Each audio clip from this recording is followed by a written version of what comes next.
Bismillah. Assalamualaikum warahmatullahi wabarakatuh. Alhamdulillah hamdan katsiran thayyiban mubarakan fihi kama yuhibbu rabbuna wa yarda. Wa asyhadu an la ilaha illallah wahdahu la syarika lah wa asyhadu anna Muhammadan abduhu rasuluhu la nabiyya ba'da ma ba'du. Raditu billahi rabba wa bil islami dina wa bi Muhammad nabiyya wa rasulah. Segala puja dan puji kita panjatkan kepada Allah Subhanahu wa taala, Rabb semesta alam yang memberikan kepada kita banyak sekali nikmat Islam, nikmat iman, nikmat sehat walafiat, dan nikmat pada hari ini Allah Subhanahu wa taala pertemukan kita di Masjid Baitur Rahim, dan kita meminta kepada Allah Subhanahu wa taala mudah-mudahan pertemuan kita ini adalah pertemuan yang Allah Subhanahu wa taala cintai. Dan apabila nanti kita perpisahan yang Allah Subhanahu wa taala ridhoi dalam keadaan semakin bertambah baik, bertambah ilmu, bertambah iman, dan bertambah amal-amal soleh, Allahumma amin. Membicarakan tentang Yahudi, maka tidak bisa lepas dari sejarah panjang yang ada sebelumnya, yakni Nabi Ibrahim alaihissalam. Sebagaimana yang kita maklum, beliau memiliki dua orang anak. Anak yang pertama adalah Ismail, dan 14 tahun setelahnya lahir anak yang kedua, yakni Ishak. Jadi dalam versi sejarah yang bisa dipertanggungjawabkan, Nabi Ismail alaihissalam adalah yang pertama terlebih dahulu, baru kemudian Ishak. Ini berdasarkan versi sejarah yang diakui oleh para ulama kaum muslimin. Mereka asal muasalnya adalah tinggal di bumi Palestina. Bumi Palestina. Kemudian Allah Subhanahu wa taala sebagaimana maklum menakdirkan Nabi Ismail alaihissalam menempati bumi Mekah. Adapun Nabi Ishak alaihissalam, beliau menikah. Pernikahan beliau yang pertama, Nabi Ishak alaihissalam, dengan seorang perempuan yang bernama Rifka, atau dalam literatur perjanjian lama namanya Ribka. Namanya Ribka. Sebelumnya saya ingin berikan kepada Anda suatu maklumat terlebih dahulu. Sejarah ini yang akan saya sampaikan ini betul-betul saya ambil dari bukunya Imam Ibnu Katsir yang berjudul Qisasul Anbiya, kisah para nabi dan rasul, di mana Imam Ibnu Katsir rahimahullahu taala menukilnya dari perjanjian lama. Jadi kisah yang akan saya sampaikan ini sebagai mukadimah pembahasan kita, itu adalah kisah yang dibawakan oleh Imam Ibnu Katsir dalam Qisasul Anbiya, yang beliau nukil secara utuh dari perjanjian lama.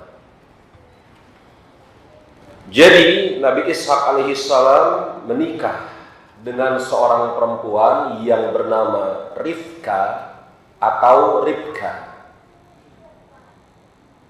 Dari pernikahan Nabi Ishak dengan Rifka atau Ribka tersebut melahirkan dua orang anak kembar.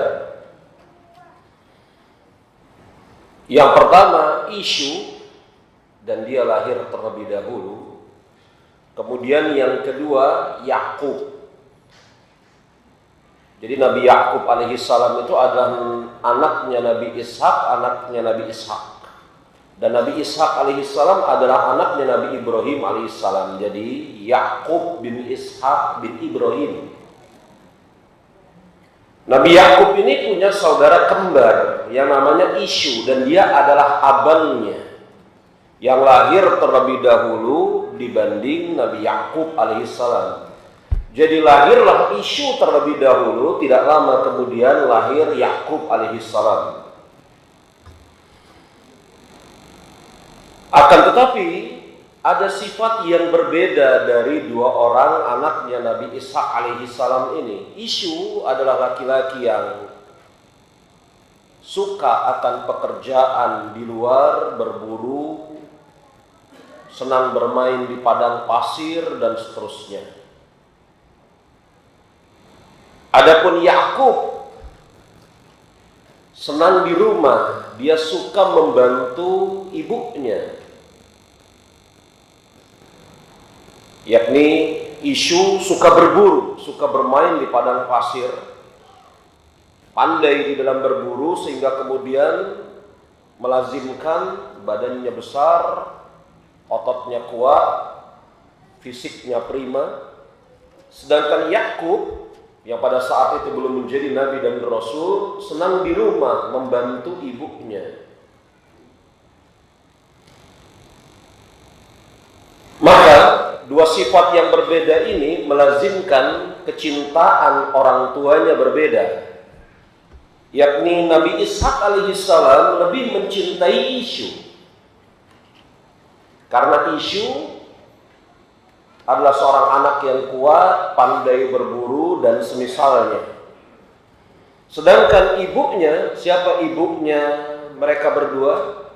Ribka atau Rifka tadi, itu lebih mencintai Yakub, lebih mencintai Yakub. Ketika usia Nabi Ishak alaihissalam semakin tua, maka pandangannya atau matanya semakin lamur, yakni tidak semakin jelas, akan tetapi semakin buram pandangan matanya. Nabi Ishak alaihissalam menginginkan untuk memberikan keberkatan kepada salah seorang di antara anaknya, yakni meneruskan risalah kenabian yang dia bawa. Dan Nabi Ishak alaihissalam lebih condong untuk mewariskan kenabian kepada anaknya Isyu. Akan tetapi Nabi Ishak alaihissalam hendak menguji Isyu sekali lagi dengan memberikan tugas kepada Isyu, agar kemudian Isyu sekali lagi berburu dan hasil buruannya dimasak, dihidangkan kepada dia, yakni kepada ayahnya Ishak. Yang setelah kemudian berburu dan makan hasil buruan tersebut dalam keadaan tenang, lagi kenyang, barulah kemudian dilakukan proses pemberkatan tersebut. Maka Isyu keluar dari rumahnya untuk berburu, dan sang ibu Rifka atau Ribka mengetahui keadaan tersebut. Dia menginginkan Yakub yang menjadi nabi setelah Ishak, bukan Isyu. Maka kemudian Ribka ini membuat dalam tanda kutip tipu daya dengan mengatakan kepada Yakub, "Yakub, engkau pergi ke belakang rumah, sembelihlah seekor kambing, masak, hidangkan kepada bapakmu, sehingga bapakmu yang memang matanya rabun tersebut mengira engkau adalah Isyu." Yakub mengatakan, "Bagaimana mungkin wahai ibu aku melakukan hal seperti itu? Suaraku berbeda, sebagaimana bentuk tubuhku berbeda, Isyu lebih besar, lebih kuat, dan badannya Isyu itu, yakni dadanya, ditumbuhi dengan bulu. Bagaimana mungkin aku bisa menyamai Isyu, yakni ayahku, ayah kita Ishak pasti mengetahui. Apa kata si Ribka atau Ribka, itu urusanku. Maka engkau akan berpakaian dengan pakaiannya Isyu.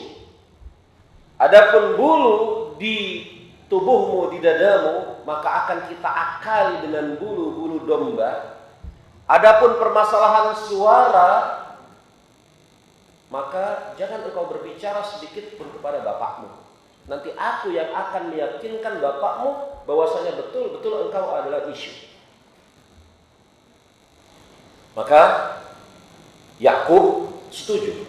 Bayangkan betapa kacaunya isi perjanjian lama. Menjadi nabi dan rasul dengan cara tipu menipu. Ini memang isi perjanjian lama, isi Taurat, isi Injil memang seperti itu, kacau. Kembali lagi kepada kisah tadi, maka Yakub setuju. Dia menyembelih seekor kambing kecil, dia masak, kemudian dia hidangkan kepada bapaknya Ishak. Bapaknya kaget, sedemikian cepat. Barusan saja tadi keluar, tidak lama kemudian ada makanan, masakan. Apakah engkau isu? Maka karena telah bersepakat untuk tidak berbicara, Yakub yang berpakaian dengan pakaian isu dan di tubuhnya ada bulu-bulu yang sengaja ditempelkan mendekat ke bapaknya. Bapaknya Ishak memegang tubuh Yakub. Oh betul, ini pakaiannya isu. Baunya bau isu. Kemudian diraba, yakni dadanya. Oh ada tumbuh bulu, betul ini isu. Maka kemudian diberkatilah isu. Diberkatilah Yakub setelah itu menjadi nabi. Lihat, di dalam perjanjian lama Taurat, Yakub menjadi nabi lewat proses tipu daya. Memang kacau. Dan saya meyakini 100% tidak mungkin kemudian yang pertama Nabi Yakub alaihissalam menjadi nabi dengan proses tipu daya. Yang kedua Nabi Ishak bisa ditipu oleh Nabi Yakub dan ibunya. Dan yang lebih tidak mungkin lagi, bagaimana mungkin Allah Subhanahu wa taala meridhoi tipu daya ini dan setelah itu Yakub alaihissalam menjadi nabi setelahnya. Bayangkan betapa kacaunya berantakan kisah-kisah yang ada di perjanjian lama Taurat. Maka kemudian setelah itu jemaah isu pulang. Menjumpai ayahnya telah makan, ada hidangan berupa daging. Isu mengatakan, apa yang terjadi? Sang bapak mengatakan, aku telah berkati engkau, bukankah aku telah berkati engkau? Tidak, aku baru pulang. Aku baru pulang. Lalu siapa yang tadi diberkati? Itu bukan aku, kata isu. Maka itulah Yakub yang diberkati. Maka isu memendam dendam kepada Yakub. Maka Yakub untuk menghindarkan diri dari kemarahan isu disuruh oleh ibunya Ribka pergi ke daerah Haran. Haran ini di daerah Syria Damaskus pada hari ini. Untuk tinggal bersama pamannya yang bernama Laban. Tinggal bersama pamannya yang bernama Laban. Kemudian Yakub menikah dengan perempuan-perempuan yang ada di Haran sana. Istri pertamanya namanya Lia. Ada yang namanya Lia di sini?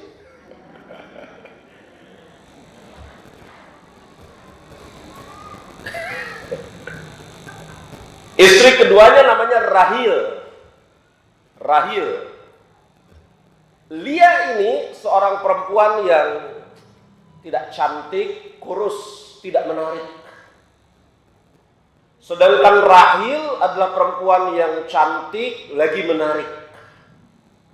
Yakub memiliki dua orang istri. Kisah pernikahan Yakub dengan kedua orang istrinya ini pun menarik. Dan kalau kita baca perjanjian lama yang dinukil oleh Imam Ibnu Katsir dalam Qisasul Anbiya, menggelikan, lagi lucu, tidak mungkin. Yakni Yakub ketika kemudian dia pergi ke Haran, tinggal bersama pamannya Laban, karena menghindarkan diri dari kemarahan isu, maka dia bekerja di sana. Bekerja di Haran. Dan dia hendak menjadikan bahwasanya upahnya sebagai mahar. Yakni Yakub jatuh cinta kepada Rahil. Awalnya Yakub jatuh cinta kepada Rahil. Yakub jatuh cinta kepada Rahil. Rahil cantik. Tapi karena karena Yakub adalah perantau, dia harus mengumpulkan modal untuk menikah. Yang modal menikahnya itu, yang upahnya yang dia kumpulkan itu, dia setorkan kepada calon mertuanya. Jadi ngumpulin duit, per bulan mungkin, habis itu dikasih ke calon mertua. Dengan satu syarat, nanti kalau sudah cukup, dia akan menikahi si Rahil. Menikahi siapa? Rahil. Maka cukuplah tabungannya. Pesta. Maka di malam hari ketika dihadirkan anak perempuan, ternyata yang diberikan oleh mertuanya bukan si Rahil, tetapi siapa? Lia.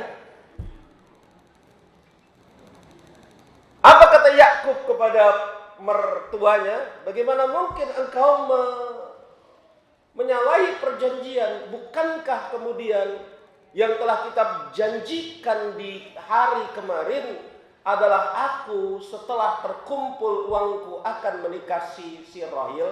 Apa kata bapak mertuanya? Menurut adat kami tidak diperbolehkan adik perempuan nikah melangkahi kakaknya. Berhubung si Lia belum nikah, maka nikahi dia dulu. Kayak dagelan isi di perjanjian lama Taurat. Berhubung si Lia belum menikah, maka nikahilah dia dahulu. Maka ya mau gimana lagi? Duit udah habis. Duit udah habis, coba ya. Pesta sudah selesai, makanan mungkin tinggal piring-piring aja yang kotor. Maka menikahlah siapa? Yakub dengan Lia. Padahal ala kulli hal yang dia tuju adalah Rahil. Tapi cintanya Yakub tidak berhenti. Dia masih menginginkan menikahi si Rahil. Dan pada syariat-syariat terdahulu tidak terlarang mengumpulkan dua orang saudari perempuan di dalam satu waktu yang bersamaan. Syariat Islamlah yang melarang mengumpulkan dua orang saudari perempuan atau lebih dalam waktu yang bersamaan. Kalau pada syariat-syariat yang terdahulu tidak ada larangan. Maka apa yang terjadi? Yakub kembali bekerja. Mengumpulkan uang kepada bukan calon mertuanya, sudah jadi mertua sekarang. Dengan perjanjian, andai kata uangnya cukup, nanti apa? Dia akan menikahi si Rahil. Betul? Maka setelah uangnya cukup, nikah dia dengan Rahil. Jarak pernikahan antara Yakub dengan Lia ini anaknya si Laban tadi. Jarak pernikahan Yakub dengan Lia dan jarak pernikahan Yakub dengan adiknya Lia, yakni Rahil, ini terbentang 7 tahun. Maka kemudian kekurangan si Lia, yang Lia ini nggak cantik, kurus, tidak menarik, itu tertutupi dengan lahirnya anak dari si Lia. Memang seperti itu jemaahnya. Kekurangan-kekurangan pasangan itu kadang termaafkan dengan sebab apa? Dengan sebab anak ya. Betul. Bukan dengan sebab harta. Ya, kekurangan pasangan-pasangan kadang-kadang itu termaafkan dengan sebab apa, Pak? Dengan sebab anak, dengan sebab harta. Jadi nggak yang terakhir bercanda. Kembali kepada pembicaraan kita, yakni Yakub memiliki anak dari Lia. Yakub memiliki anak dari Lia. Tercatat anaknya nanti sampai akhir ada 6 orang. Sedangkan setelah menikah dengan Rohil, Rohil tidak kunjung memiliki anak. Maka apa? Rohil mencari seorang budak perempuan yang cantik jelita, diberikan kepada Yakub. Nama budak perempuan ini Hilba. Hilba. Terbakar api cemburu, Lia mencari juga seorang budak perempuan, diberikan kepada Yakub. Budak perempuannya namanya Zilfa. Kalau dalam literatur Islam namanya Zulfa. Ada yang namanya Zulfa? Banyak yang disebut namanya hari ini ya. Ada Lia, ada Zulfa, jangan-jangan Rohil ada. Rahel ya? Iya, Rahel. Ya, Rahel itu Rahel. Rahel itu Rahel. Oh iya, Rahel ya. Jadi karena menikah sekian lama dengan Rohil, tidak memiliki anak, Rohil kemudian memberikan seorang budak perempuan kepada Yakub. Dan budak perempuan ini namanya Hilda. Terbakar api cemburu, yakni Lia memberikan juga seorang budak perempuan yang cantik jelita kepada Yakub, dan nama budak perempuannya ini Zilfa atau Zulfa. Jadi Yakub punya berapa orang istri? 4. Siapa istri Yakub alaihissalam yang pertama kali? Secara urutan Lia, padahal dia pengen nikahin Rohil. Lihat ini isi perjanjian lama jemaah. Begitu isinya. Menggelikan memang. Setelah Rohil, Lia. Maaf, Lia. Setelah Lia, Rohil. Betul? Setelah Rohil, Hilba. Setelah itu Zilfa atau Zulfa. Dari 4 orang istri ini, Yakub alaihissalam memiliki anak. Akhirnya dengan Rohil punya anak. Tapi belakangan, jadi Nabi Yakub alaihissalam memiliki anak dari Lia. Kalau kita urut anak dari Lia, namanya Ribon atau Ruben. Lagi-lagi ada yang namanya sama. Ribon atau Ruben, Simeon. Ini urut dari atas ya. Ruben atau Ribon, yang kedua Simeon, yang ketiga Lewi, yang keempat Yehuda, yang kelima Ishakzar, dan yang keenam Zebulan. Yang pertama apa? Ruben atau Ribon, Simeon, Lewi, Yehuda. Nah ini dia. Yehuda ini yang nanti akan menjadi cikal bakal orang-orang Yahudi. Yehuda, Ishakzar, dan Zebulan. 6 orang. 6 orang anak ini adalah anak Nabi Yakub alaihissalam yang berasal dari Lia.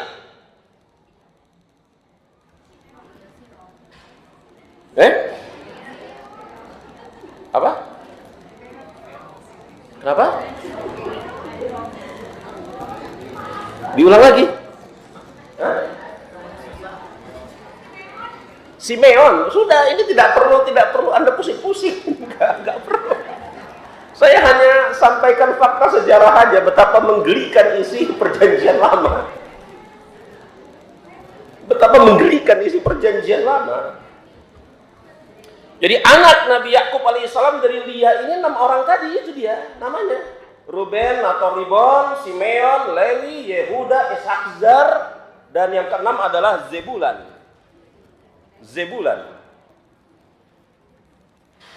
Adapun dari, kita urut saja ya, dari Rahil itulah Yusuf dan Benyamin atau Bunyamin. Jadi Nabi Yusuf alaihissalam itu adalah anaknya Nabi Yakub alaihissalam dari Rahil. Dari siapa? Rahil. Makanya nggak heran kenapa Nabi Yakub alaihissalam cinta kepada Yusuf. Begitu. Karena kenapa dia cinta kepada Yusuf? Karena berasal dari istri yang dia cintai, Rahil. Kan cinta pertama Nabi Yakub alaihissalam kan kepada Rahil yang kemudian ditipu sama mertuanya. Allahu Akbar. Ustaz, dari mana ini? Perjanjian lama. Ditipu sama mertuanya. Jadi cinta pertamanya Nabi Yakub alaihissalam itu kepada Rahil. Adapun Yusuf dan Benyamin ini lahir belakangan. Mereka adalah anak yang ke-11 dan ke-12 dari Nabi Yakub alaihissalam. Lahir belakangan ini. Adapun dari Hilba, anaknya ada dua juga. Namanya Dan dan Naftali. Dan dan Naftali. Dan itu nama orang. Dan dan Naftali. Adapun dari Zilfa atau Zulfa, dua orang juga, namanya Gad dan Asar. Coba Anda jumlahkan 12 jumlahnya. Betul? Dan 12 orang inilah yang menjadi cikal bakal kaum Bani Israel. Jadi Anda harus bedakan antara Bani Israel dengan Yahudi. Itu dua entitas yang berbeda. Anda harus bedakan antara Bani Israel dengan Yahudi. Bani Israel, anak-anaknya Yakub 12 orang itu. Sedangkan Yahudi adalah Yehuda, anak keempat dari Nabi Yakub alaihissalam yang muncul dari jalur Lia. Anak keempat ya. Sebagian orang ada yang kemudian tercampur adukkan maklumat ini, menganggap Bani Israel itu Yahudi, Bani Israel enggak. Ini berbeda. Yahudi itu adalah Yehuda, Yehova, yang dia merupakan salah satu dari anak keturunannya Nabi Yakub yang berasal dari Lia. Adapun Bani Israel adalah entitas yang besar yang berjumlah 12 anak Nabi Yakub. Yang itu kemudian di kemudian hari bermimpilah Nabi Yusuf alaihissalam tentang dia, ibunya, 11 orang saudaranya dan ayahnya. Sebagaimana Anda bisa lihat di dalam surat Yusuf ayat-ayat awal. Saya bacakan. Surat Yusuf ayat yang awal. Iya, ayat yang keempat. Idh qala Yusufu li abihi ya abati inni ra'aitu ahada asyara kawkaban wasyamsa wal qamar ra'aituhum li sajidin. Ingatlah ketika Yusuf berkata kepada ayahnya, wahai ayahku, sungguh aku bermimpi melihat 11 bintang. 11 bintang ini adalah saudara-saudara Yusuf yang lain, yang berasal dari ibu yang sama atau ibu yang berbeda. Aku melihat 11 bintang, kemudian aku melihat matahari dan bulan yang semuanya sujud kepadaku. Matahari di sana, kata Imam Ibnu Katsir, adalah bapaknya Yakub, sedangkan bulan di sana adalah ibunya si Rahil. Jadi kita harus bedakan, Bani Israel bukan Yahudi. Yahudi itu merupakan bagian dari Bani Israel. Kita harus bedakan. Karena sebagian orang ada yang tercampur maklumat ini, menganggap Bani Israel Yahudi, Yahudi Bani Israel. Tidak. Iya. Dan mereka, yakni apa? Orang-orang ini, secara sejarah, fakta sejarah, saya ringkas saja pembicaraannya. Mereka awalnya ini saya ingin katakan, mereka awalnya ini ada di Palestina. Mereka awalnya ada di Palestina. Tetapi ketika kemudian Kaisar Bizantium yang bernama Titus menyerang Palestina, dia Kaisar Bizantium, Titus yang berasal dari Romawi, menyerang Palestina, mereka ini pindah mencari aman pergi ke Mesir. Jadi yang meninggalkan Palestina pertama kali adalah mereka. Mereka meninggalkan Palestina. 12 orang ini meninggalkan Palestina. Anak keturunan Nabi Yakub alaihissalam yang awalnya berada di Palestina, kemudian mereka meninggalkan Palestina karena mencari aman. Pada saat itu Kaisar Romawi Bizantium yang bernama Titus menyerang, yakni apa? Menyerang dataran Syam. Maka mereka mencari aman dengan cara pergi ke Mesir. Dan sebagiannya pergi ke tanah Arab yang kita kenal ada di Mekah, Madinah, khususnya di Madinah. Kalau Anda lihat misalnya kisah sejarah para nabi dan rasul, itulah sebab mengapa orang-orang Yahudi, Bani Israel bisa ada di sekitar kota Madinah. Karena mereka kabur ketika diserang oleh Kaisar Bizantium, Kaisar Romawi yang bernama Titus. Padahal mereka sebenarnya tidak pernah ada di negeri Arab, tanah-tanah Arab. Tidak pernah ada. Sebagaimana juga mereka adalah kaum yang pertama kali meninggalkan bumi Palestina. Makanya jemaah, kalau secara pembagian sejarah, Yahudi itu terbagi berdua. Ya, Yahudi lama, Yahudi baru. Yahudi baru ini adalah orang-orang Yahudi yang terpencar, orang-orang Yahudi yang terpencar kemana-mana. Kemudian karena aneksasi Inggris kepada tanah Palestina, Al-Quds, mereka dikumpulkan kembali. Ini mulai tahun 1900, sekitar 1924. Mulai ditarikin orang-orang Yahudi ini. Sampai hari ini. Ini Yahudi baru. Sedangkan Yahudi lama sudah tidak pernah berada lagi di bumi Palestina. Semenjak masa aneksasi, yakni serangan orang-orang apa? Orang-orang Romawi yang dipimpin oleh Titus ke negeri Syam. Ini harus kita ketahui dahulu, bahwasanya yang pertama kali meninggalkan bumi Palestina adalah mereka. Mereka yang pertama kali meninggalkan bumi Palestina. Dan mereka masuk ke bumi Palestina pada awal abad ini bukan juga hasil usaha mereka, tetapi karena kelicikan sebagian kaum semisal Inggris dan yang lainnya. Sifat-sifat Yahudi tergambar banyak di dalam Al-Quran dan hadis. Saya harus katakan ya, agar jangan kita katakan Israel, karena Israel itu adalah Yakub alaihissalam, dan Israel anak-anaknya Yakub. Ala kulli hal, anak-anaknya Yakub di sana ada siapa? Yusuf dan ada Bunyamin. Dua orang soleh dari kalangan anak-anaknya Nabi Yakub alaihissalam. Jadi kita nggak boleh kemudian istilahnya apa? Israel. Israel ini Nabi Yakub, mencela Israel itu mencela Nabi Yakub. Atau kemudian mencela Bani Israel itu mencela seluruh anak-anaknya Nabi Yakub. Padahal anak Nabi Yakub yang bermasalah cuma satu ini, si Yehuda. Dia inilah yang kemudian memiliki ide untuk, ayah, tolong izinkan kami membawa Yusuf ke padang pasir. Dia bosan di rumah aja. Apa kata Yakub? Jangan, dia masih kecil. Nanti bagaimana kalau dia diserang oleh serigala? Apa kata si Yehuda? Mengatakan kepada ayahnya Yakub, bagaimana kita ini 10 orang besar-besar. Dia katakan 10 ya. Karena dia tidak menghitung Yusuf dan Bunyamin. Ya, karena memang ada kebencian di dalam hatinya atas dua orang anak ini yang muncul dari sisi Rahil, wanita yang paling dicintai oleh Yakub. Kami ini 10 orang besar-besar, kuat-kuat, sanggup untuk kemudian melindungi ini. Tapi maklum, terjadilah apa yang terjadi. Mereka cemplungkan Nabi Yusuf alaihissalam ke dalam sumur.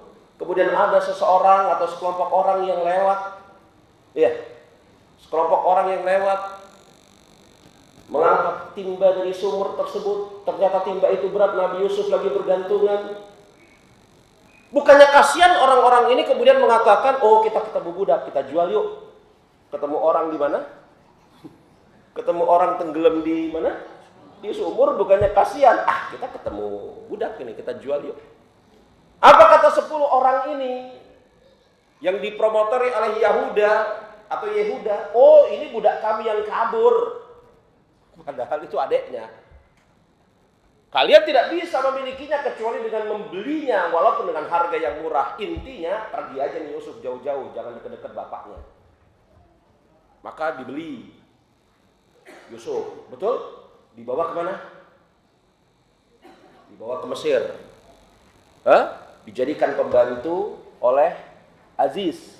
Aziz itu menteri keuangan yang punya istri, yang khobarnya namanya Zulaiha. Zulaiha itu nggak ada keterangan jelas lagi tegas nama istri dari Aziz namanya Zulaiha, nggak ada. Itu Israiliyah. Iya, itu kisahnya. Makanya Yusuf bisa ada di Mesir karena dibawa sama kafilah dagang. Jadi kita harus bedakan, ini Bani Israel, ini Yahudi. Yehuda itulah yang mempropotori kisah menjualnya atau mencelakakannya Yusuf ke dalam sumur, menjualnya sampai ke Mesir, dan seterusnya. Anda bisa baca kisahnya secara lengkap di dalam surat Yusuf. Iya, kisah tentang keburukan orang-orang Yahudi ini banyak. Disebutkan di dalam Al-Quran, disebutkan di dalam As-Sunnah.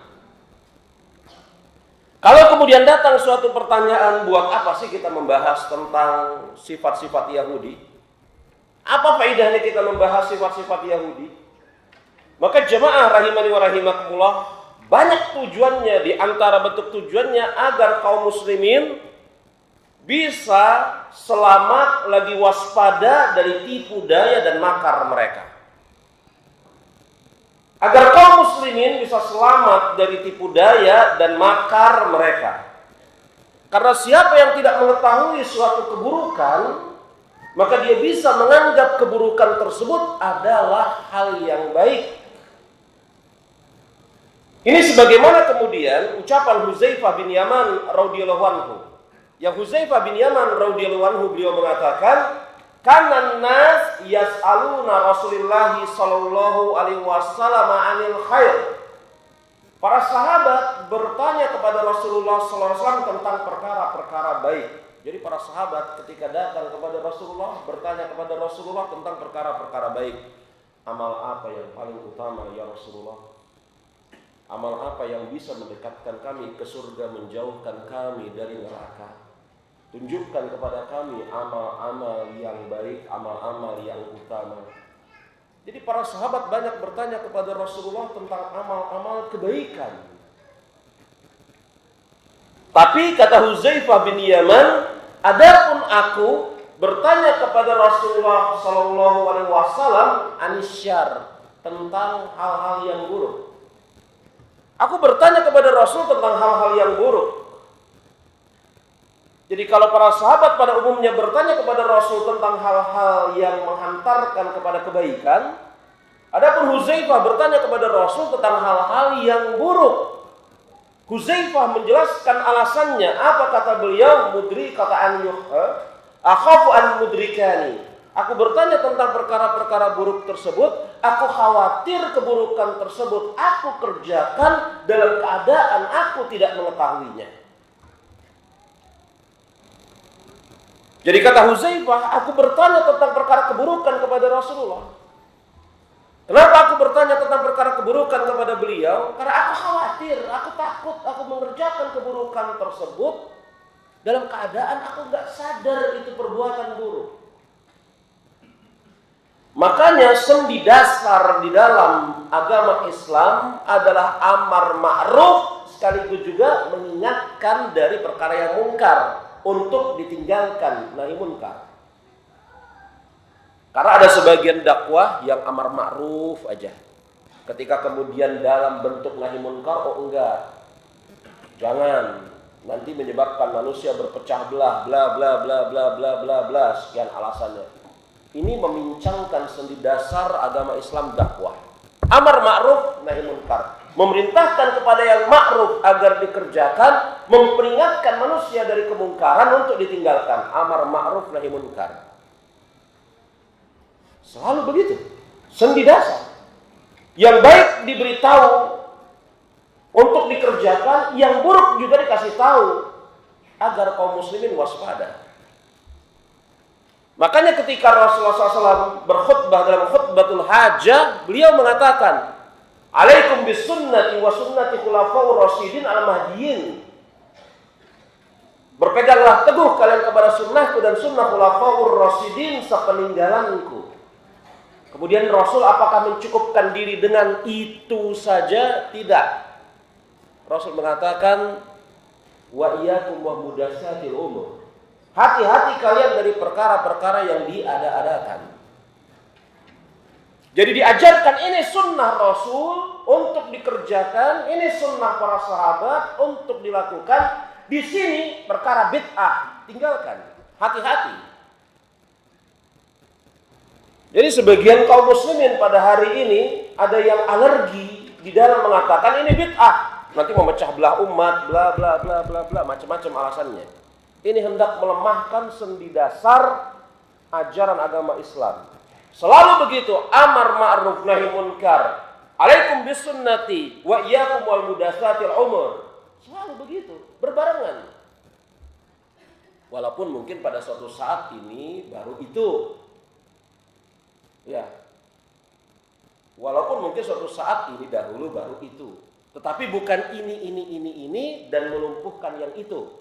Ini sesuatu yang berbeda ya jemaah. Ini saja ajak manusia untuk mengerjakan kebaikan. Lalu tentang perkara keburukan, jangan disebut. Orang belum siap. Kalau kemudian memerintahkan mereka untuk bertauhid, ya nggak apa-apalah. Tapi kalau kemudian memperingatkan manusia dengan kesyirikan agar dijauhi, jangan. Ini memecah belah. Kalau kemudian yang permasalahannya adalah skala prioritas mana yang didahulukan, itu lain masalah. Dengan jangan dibahas tentang kesyirikan. Kalau ini hendak melumpuhkan. Makanya Hudzaifah bin Yaman mengatakan manusia bertanya kepada Rasulullah tentang kebaikan-kebaikan. Adapun aku, kata Hudzaifah, bertanya kepada beliau tentang kejelekan. Kalau aku khawatir kejelekan tersebut aku kerjakan dalam keadaan aku tidak mengetahui.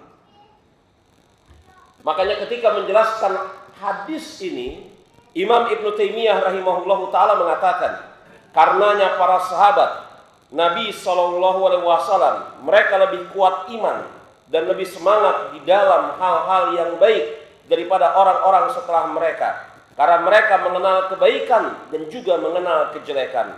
Mereka sangat semangat mengenali kebaikan sebagaimana juga mereka sangat semangat mengenali kejelekan. Ini kata Ibnu Taimiyah rahimahullahu taala. Jadi ketika kita menjelaskan tentang inilah sifat-sifat orang-orang Yahudi, bukan dengan tujuan ayo kita ikuti mereka, enggak, justru supaya kita bisa waspada dari tipu daya mereka. Ini yang pertama. Yang kedua, kenapa kita jelaskan tentang sifat-sifat Yahudi agar kaum muslimin tidak mengikuti jejak langkah mereka. Tidak mengikuti jejak langkah mereka.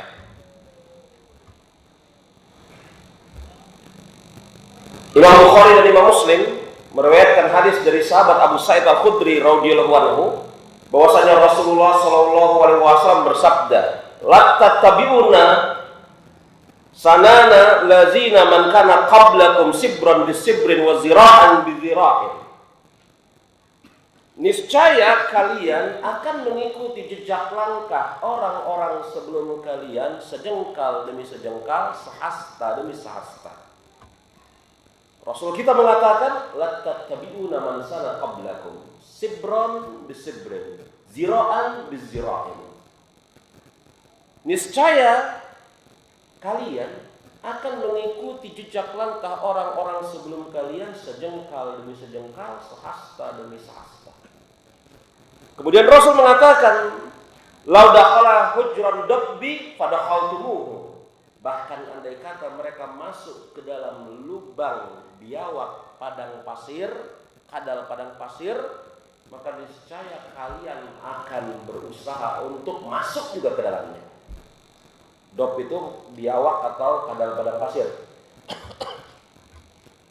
Yang lubangnya, yang buat lubang di padang pasir, bawahnya kecil, permukaannya kecil, tapi makin ke dalam makin luas dan berliku-liku, nggak lurus. Jadi kalau kita masukin tangan ke dalamnya, paling cuma bisa segini tangan kita. Karena kemudian setelah itu belok kiri, belok kanan, belok kanan. Nah, nggak bisa kita masukin tangan sampai gede gini. Sampai dari sini ke sini, agak sulit. Dia baru masuk kurang lebih sekitar 20-30 cm langsung belok. Nah, kan tangan kita nggak bisa belok 30 cm ya. Nggak bisa. Saking sulitnya itu. Udah mana lubang atasnya kecil, walaupun ke bawah semakin besar, penuh belokan, berliku-liku.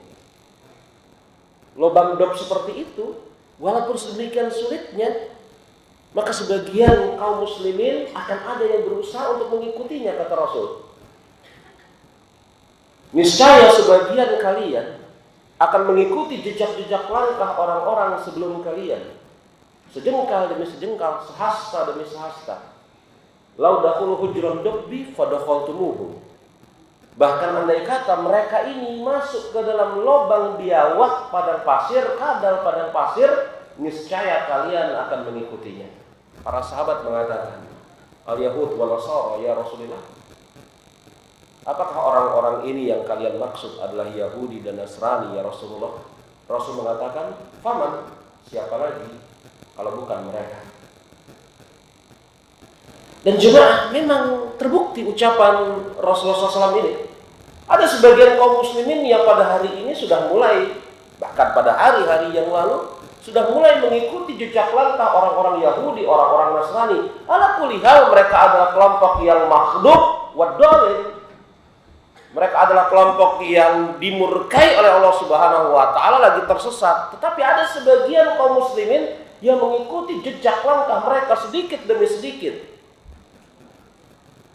Makanya ketika menjelaskan hadis ini, Imam Nawawi rahimahullahu taala beliau mengatakan ini adalah permisalan bahwa tingkah laku kaum muslimin sangat mirip sekali dengan tingkah laku Yahud dan Nasrani. Yakni kaum muslimin mencocoki mereka dalam kemaksiatan dan di dalam berbagai macam penyimpangan. Imam Nawawi berbicara ini pada abad ke-7 Hijriah. Apa kata Imam Nawawi? Bukan dalam hal-hal kekafiran yang mereka ikuti dari orang-orang Yahud dan orang-orang Nasrani. Jadi Imam Nawawi mengucapkan kalimat ini pada abad ke-7 Hijriah. Apa kata Imam Nawawi? Kata Imam Nawawi, dan terbukti memang ada sebagian kaum muslimin yang mengikuti Yahudi dan Nasrani di dalam tabiat, kebiasaan, kemaksiatan dan penyimpangan mereka. Kata Imam Nawawi, bukan di dalam kekafiran mereka. Imam Nawawi ucapkan pada abad keberapa Bapak-bapak Ibu-ibu? 7 Hijriah. Yang pada saat itu Imam Nawawi belum melihat atau tidak mengetahui adanya seorang muslim yang mengikuti Yahudi dan Nasrani di dalam kekafiran mereka. Andai kata kemudian Imam Nawawi hidup di abad kita sekarang ini, maka mungkin ucapan Imam Nawawi berbeda. Kalau pada zaman Imam Nawawi dan sebelumnya, dia tidak jumpai kaum muslimin mengikuti Yahudi dan Nasrani di dalam bab kekufuran Yahudi dan Nasrani. Tapi kalau pada hari ini kita jumpai ada sebagian kaum muslimin yang mengikuti Yahudi dan Nasrani bukan cuma di dalam rangka penyimpangan atau kemaksiatan mereka, bahkan mengikuti kekufuran mereka. Ridho akan kekufuran mereka, mempraktekkan kekufuran mereka. Pada zaman Imam Nawawi, tidak ada di sisi Imam Nawawi beliau melihat ada orang yang misalnya berdoa dengan menyebut 3 nama. Gak ada pada zaman Imam Nawawi.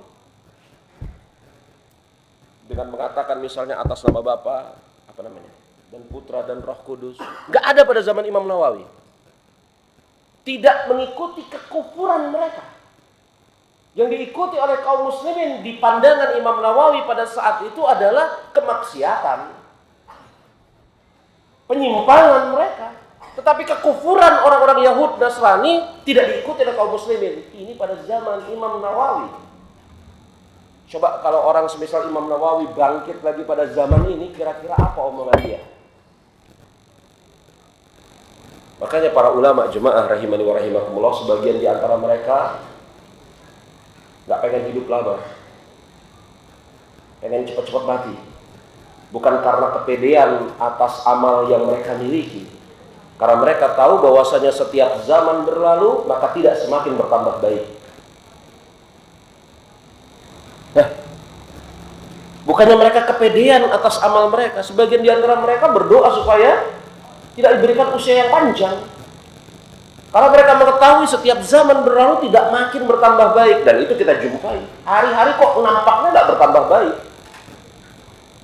Kalau zaman dahulu kalau hendak mencari kemaksiatan harus keluar. Kalau hendak bermain judi minimal harus ke pos ronda. Betul ya? Zaman dulu kalau hendak main judi kan minimal harus ke pos ronda. Pinggir jalan. Sekarang main judi, na'udzubillah min dzalik, bahkan bisa di masjid. Online maksudnya. Iya, judi online. Bisa di masjid. Kalau zaman dulu nggak terbayang ada orang melakukan permainan judi di masjid. Sekarang mungkin saja bisa. Mudah-mudahan nggak ada. Atau kalau ada nggak Allah perbanyak orang-orang yang modelnya kayak gini.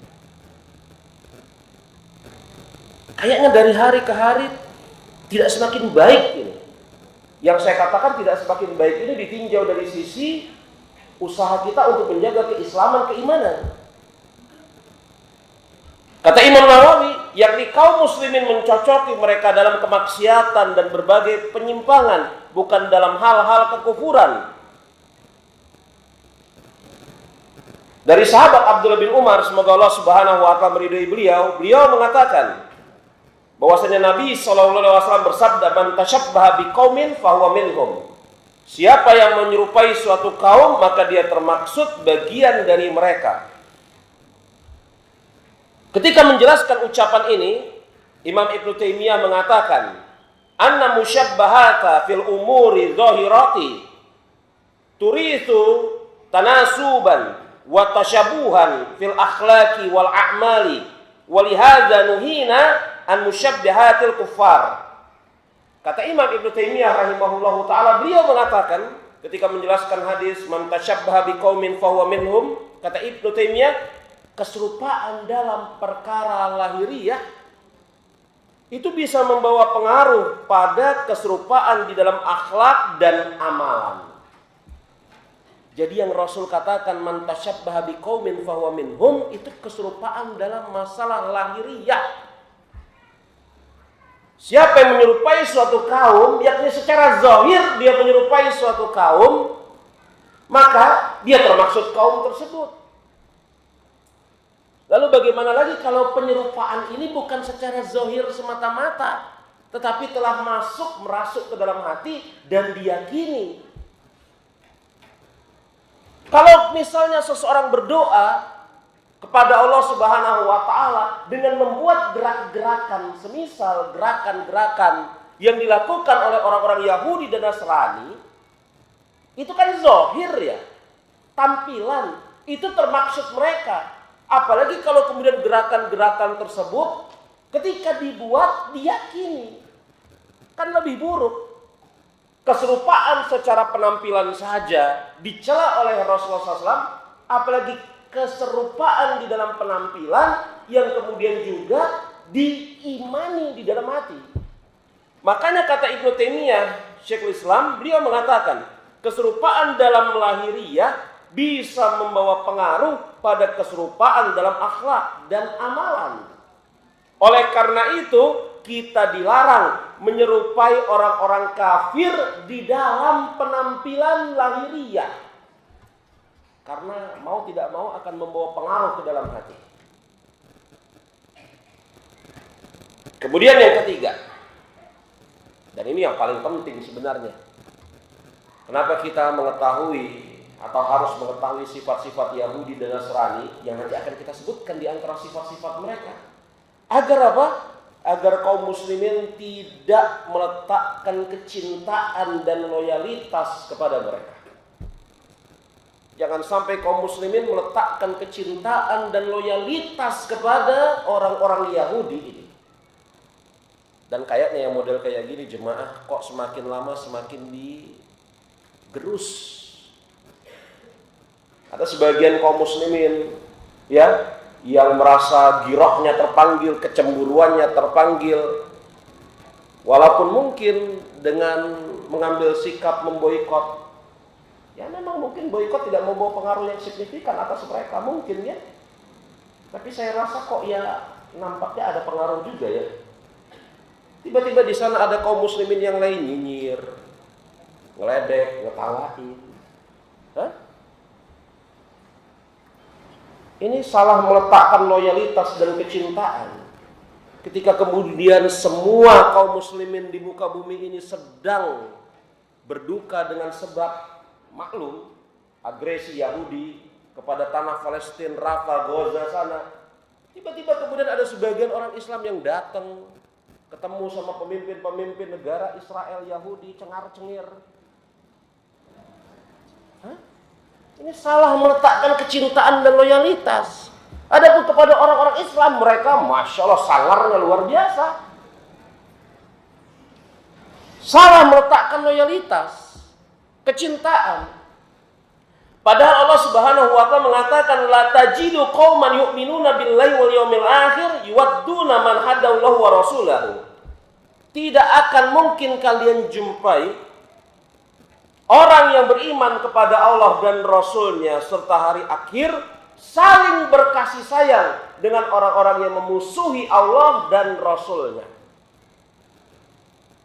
Allah Subhanahu wa Ta'ala mengatakan di dalam surat Al-Mujadalah ayat yang ke-22, tidak akan kalian jumpai, yakni mustahil dua hal ini berada di dalam sosok seseorang secara bersama-sama. Ini sebagaimana ucapan Syekh Abdurrahman bin Nasir As-Sa'di. Tidak akan mungkin kalian jumpai seseorang yang beriman kepada Allah dan hari akhir, ini yang pertama, mencintai orang-orang yang memusuhi Allah dan Rasulnya, ini yang kedua. Ini pembahasan belum selesai, sudah ada pertanyaan ini. Menakjubkan. Saya baru tahu nih tabiat jemaah Masjid Baitur Rahim. Kembali. Ada dua hal di sini. Tidak akan mungkin kalian jumpai orang-orang yang beriman kepada Allah dan hari akhir. Ini yang pertama, keimanan kepada Allah dan hari akhir. Mencintai orang-orang yang memusuhi Allah dan Rasulnya. Ini keadaan yang kedua. Jadi kedua hal ini tidak akan mungkin bisa berkumpul pada diri seseorang. Seseorang itu harus memilih apakah dia beriman kepada Allah dan hari akhir, itu pilihannya, dan memang harus itu yang dia pilih. Atau dia mencintai musuh Allah dan Rasulnya. Dan yang menarik sekali jemaah, Al-Mujadalah ayat yang ke-22 ini Madaniyah. Tapi Allah Subhanahu wa Ta'ala tidak mengatakan memusuhi Allah dan Muhammad. Enggak. Tetapi memusuhi Allah dan Rasulnya. Rasulnya di situ siapa? Bisa Muhammad alaihi salatu wassalam, bisa yang lain selain Muhammad. Pokoknya dia adalah Nabi dan Rasul Allah, betul? Dan nampak permusuhan nampak permusuhan orang-orang Yahudi ini kepada para Nabi dan Rasul. Jadi Anda jangan bayangkan bahwasanya orang-orang Yahudi ini hanya memusuhi umat Islam. Bahkan Nabi dan Rasul saja mereka musuhi. Jadi omong kosong kalau dikatakan bahwasanya kaum Yahudi itu beriman kepada para nabi dan rasul. Omong kosong. Mereka memusuhi para nabi dan rasul. Jadi tidak akan mungkin kita dihadapkan kepada pilihan memilih untuk beriman kepada Allah dan hari akhir, inilah yang harus kita pilih sebenarnya. Atau kemudian na'udzubillah min zalik, mencintai orang-orang yang memusuhi Allah dan para rasulnya. Dan menarik sekali bukan dikatakan para rasulnya di sana memusuhi Allah dan Muhammad. Maka memusuhi siapapun yang termaksud dari Rasul Allah masuk ke dalam kandungan ayat ini. Jadi tidak akan mungkin dijumpai, mustahil. Dua hal ini menyatu. Kemudian Allah Subhanahu wa Ta'ala menyebutkan tentang sosok-sosok yang mungkin memusuhi Allah Subhanahu wa Ta'ala dan Rasulnya, yakni diantaranya adalah walau itu adalah bapaknya, anaknya, saudaranya dan seterusnya. Makanya jemaah rahimani wa rahimakumullah, dalam hadis yang dikeluarkan oleh Imam Tabrani, Rasulullah SAW mengatakan awthaqul uratul iman hubbu fillah wal bughdu fillah. Tali ikatan iman yang paling kuat adalah engkau cinta karena Allah dan juga engkau benci karena Allah. Jemaah, dengan 3 alasan ini mengapa kita wajib mengetahui sifat-sifat Yahudi. Yang pertama, agar waspada terhadap tipu daya mereka. Yang kedua, agar jangan sampai mengikuti jejak langkah mereka. Dan yang ketiga, agar jangan sampai na'udzubillah min dzalik salah meletakkan cinta. Saya punya tulisan, judulnya lupa saya. Ini sebenarnya materi yang saya sampaikan hari ini ada format PDF, format e-book. Ada di hadapan Anda semua, jemaah? Nah, sudah. Ada. Ya. Tapi kalau Anda mau cari, jemaah, silahkan Anda cari di Google, di akun arsip, ya, sifat-sifat Yahudi Abu Asma Anri, insya Allah ketemu.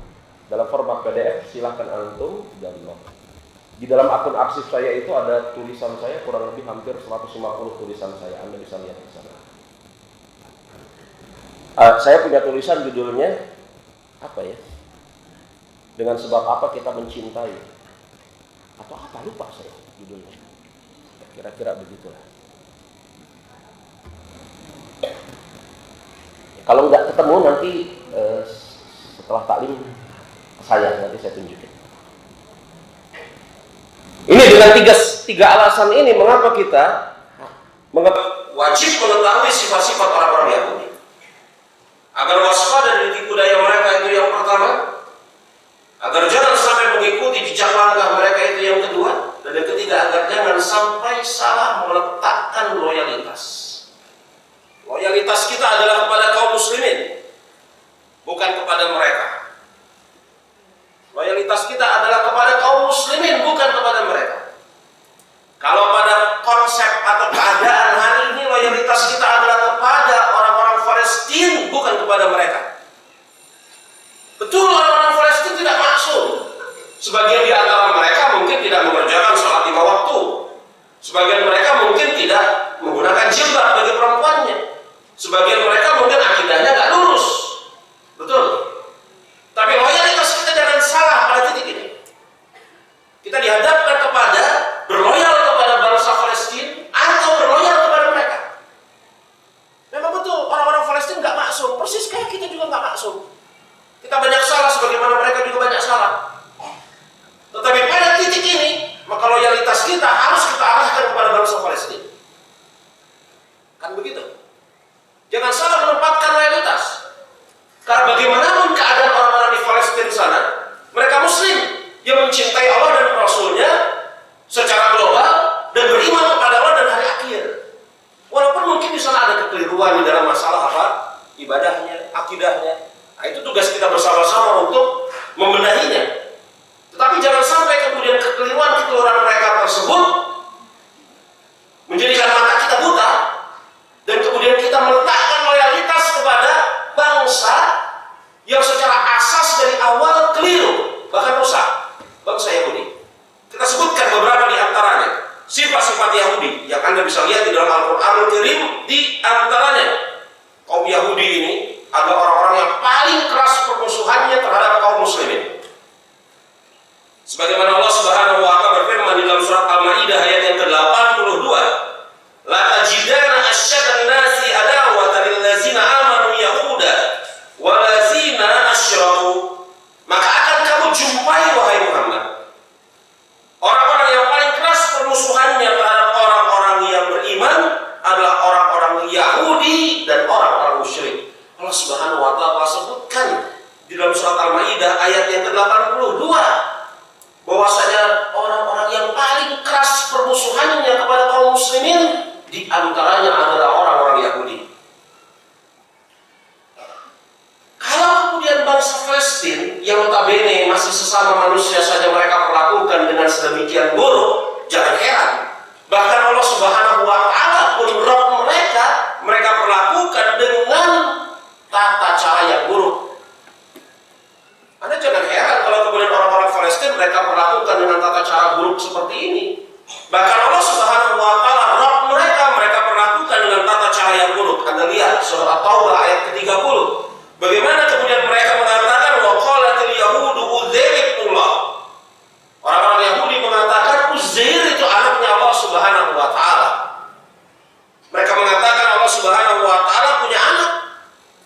Sebagaimana juga mereka mengatakan bahwasanya kamilah yang gagah perkasa. Sedangkan Tuhan kami Rabb itu fakir. Bayangkan, coba mengatakan Allah Subhanahu wa taala fakir, miskin, kere. Siapa di antara kaum muslimin yang berani mengucapkan kalimat ini? Atau siapa di antara orang-orang yang beriman berani mengucapkan kalimat ini? Orang-orang Yahudi berani-beraninya mengatakan, laqad sami'allahu qaulal ladzina qalu innallaha faqir wa nahnu aghnia.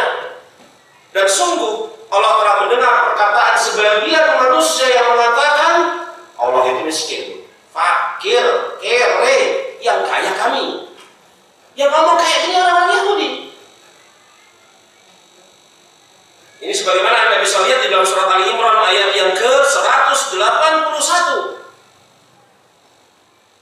Untuk menggambarkan bahwasanya Allah Subhanahu wa taala tidak memiliki kekuasaan, mereka mengatakan bahwasanya Allah Subhanahu wa taala itu tidak sanggup, tidak memiliki kekuasaan, yadullahi makhlulah, tangan Allah itu terbelenggu.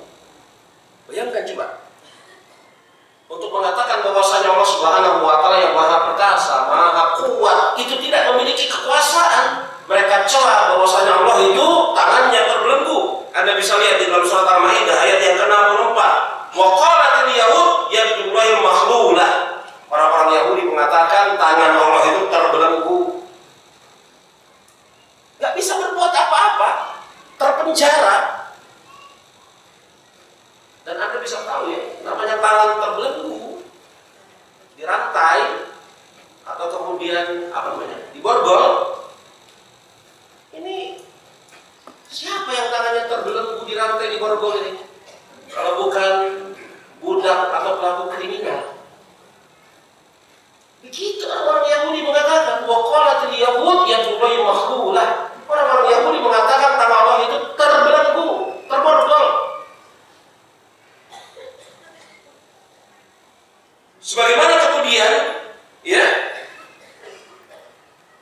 mereka suka berkhianat. Jadi jangan heran, orang-orang Yahudi ini dari zaman dahulu di dalam darah mereka, ya, memang sudah ada yang namanya gen pengkhianat. Ya, kalau ada yang namanya gen DNA pengkhianat, itu salah satunya gen mereka. Gen mereka itu ada gennya pengkhianat. Kromosomnya kromosom pengkhianat. Ya.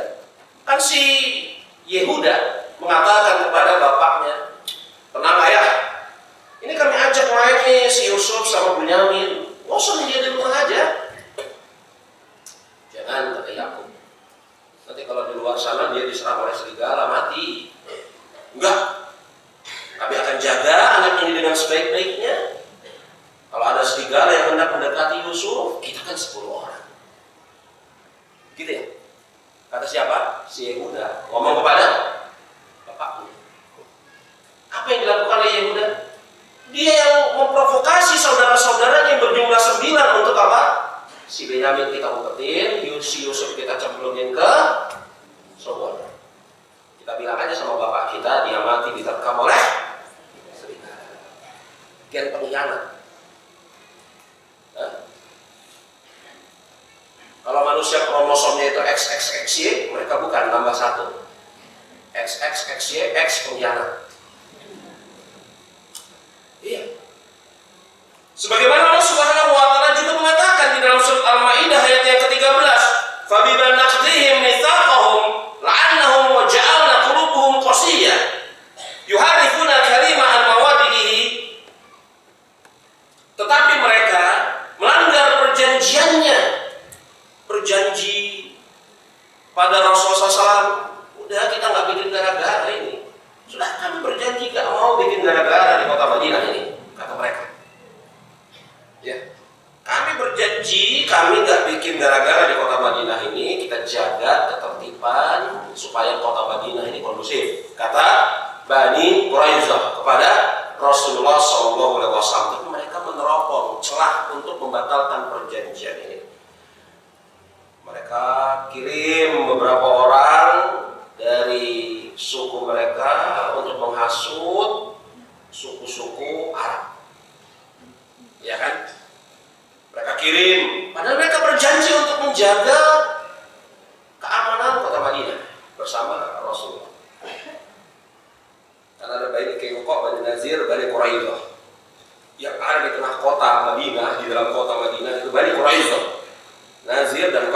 berada di pinggiran kota Madinah.